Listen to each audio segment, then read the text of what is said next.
Good morning, it's Jonathan Barrett with the War Ahead report. The current time is 8:50, and obviously in the Week Ahead report we talk about the up and coming economic numbers and also a little bit of an idea of what's been happening there, particularly over the weekend, and what we expect to happen during the week. Obviously, well, first of all, we'll catch up. Obviously the Dow a little bit higher on Friday, but over the weekend we heard some relatively positive news concerning the bailout for Greece again. That, in my mind, I think is obviously one of the most important things to take hold of. Angela Merkel suggested the bailout plan, and looks like it's got the backing of the ECB. It's called the Vienna Innovation, and it basically calls for the private sector to help Greece to bail out their debt. As a consequence of that, we saw some quite good movements, particularly in the euro, and US dollar took on a weaker sentiment. And you can just see here by the chart. We just came back just a little bit, not too much, but obviously the trend has been weak, and momentum indicators are pretty much down in those areas. So at the moment it seems to be holding, that weak dollar seems to be holding up some of the other currencies. So if anything, they're quite positive, particularly for the euro. Let's just have a look at just an overview of the rest of the markets, and before we actually get into the economic numbers which are due out this week. Let's try that, skip that. Okay, Dow, as we know, was up 42 points, the S&P was up 3, the Nasdaq was down 7.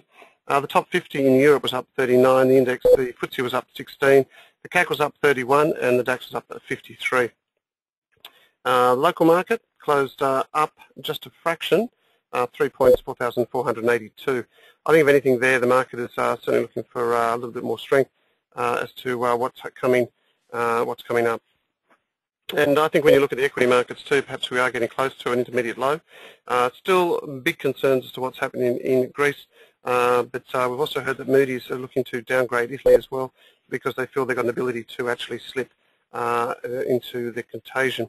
Looking at the local market, as you can see, we've broken through that trend from that low which commenced early July, and the market really needs to break through that in order to get aggressive to the top side. We are on support here, as we know, and that's certainly around that 4,480 level.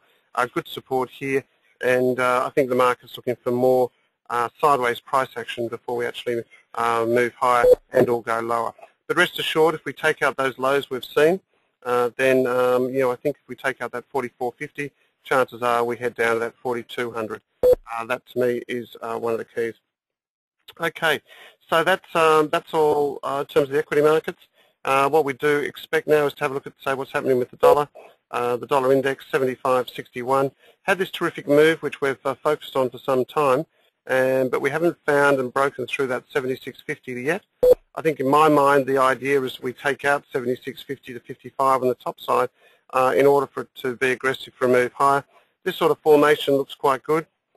When you look at that chart there, you can really see that we are trying to find a low for it of some sort. So if anything there, actually like it, but expect on the back of that news from the ECB, expect some dollar weakness. Okay, let's have a quick look at that Aussie 105.97, and just marking time. We need to take out 105 in order to get bearish the Aussie, and but at the moment this sort of formation does can look relatively positive. So if anything there, just be careful that Aussie does look like it's there to head to the top side. One interesting bit of news, we actually saw the Russian Central Bank has picked up 5 billion Aussie. That represents 1% of their reserves, and although it's a diversification factor, should really have not a lot to do with where the currency will trade, although that's a lot of currency to buy. That's the US actually moving away from, that's the Russian Central Bank moving away from the US dollar in favour of the Aussie. Not a bad play. Okay, so that's pretty much the Aussie. Looking at dollar yen, we have a trade on there, still on 80.30, 80.40, and it's sort of right down the bottom end of that barrel. So I'd expect some goodness in that trade to come soon. Major support here. We've got stops on the top side to enter into positions at 81.25, and I think to me that's probably one of the keys. Okay, let's have a look at some of the primary inputs now.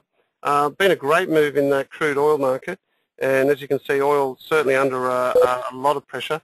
that demand destruction has been with us for some time, and expectations in my mind remain quite real that it's broken out of this ascending wedge and obviously heading down right on support around in 91.90. That's where we are at the moment, and that's been the low, so I'd expect that to hold. And if it does hold there, then you might get a little bit of a knee-jerk reaction. If this is a measured move, then you're looking at 115 down to 95. So if it is going to break below, then really you're looking at about 100 down to 85. So there's more on the downside to come. Similar to copper, if you've missed the crude market, copper, we feel people looking for that weak economic performance trade, then that's copper to look. But I think on copper, really want to see it break through that 400 in order to get excited about that. Grains markets all under a little bit of pressure. There's no doubt about it. Favourable weather conditions and also some bullish reports in terms of historic production is hurting the market, but basically inventory levels are getting down to a 20-year low. I think it's just we're not planting enough, even though we are getting record harvests. Still weather remains a wild card there, so just be careful on that front. Okay, that's pretty much around on that. Let's get into the economic calendar now. This week we've avoided quite a bit of data, and I think it's going to be quite interesting as to how we actually trade. The key for me is obviously towards the close of Friday, where we do have quite a bit of data in the States, but let's quickly run through things now. Tonight, not a lot. ECB, we've got a bit of news there, but not too much to get teeth into. Tuesday, Reserve Bank June minutes. I'm looking for signs there that they are concerned about any form of inflation. It looks like Governor Stevens is not, and he's quite happy to put interest rates higher. So let's just check the rhetoric when that comes out.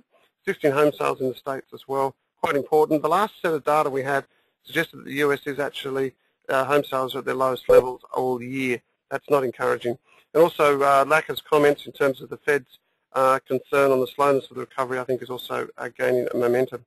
On Wednesday, Westpac leading index, industrial new orders in the ECB, FOMC rate decision, expect things to be there at 0.25%, expect that to remain.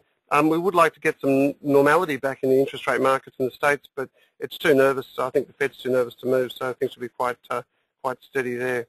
Coming into Thursday, not a lot, but we've got initial jobless claims and new housing sales in the States. And as we move into Friday, as you can see, durable goods, GDP, all quite important, all expected to show just a little bit of lift, and also personal consumption. But quite interesting. Well, that's pretty much about it for the week ahead report. I hope everyone has a good day. Remember to conserve your cash. Still a lot of volatility out there, but we're still trying to get some good trends, particularly in some of the commodities. But that's it from me. Have a great week, and we'll talk to you later. Bye for now.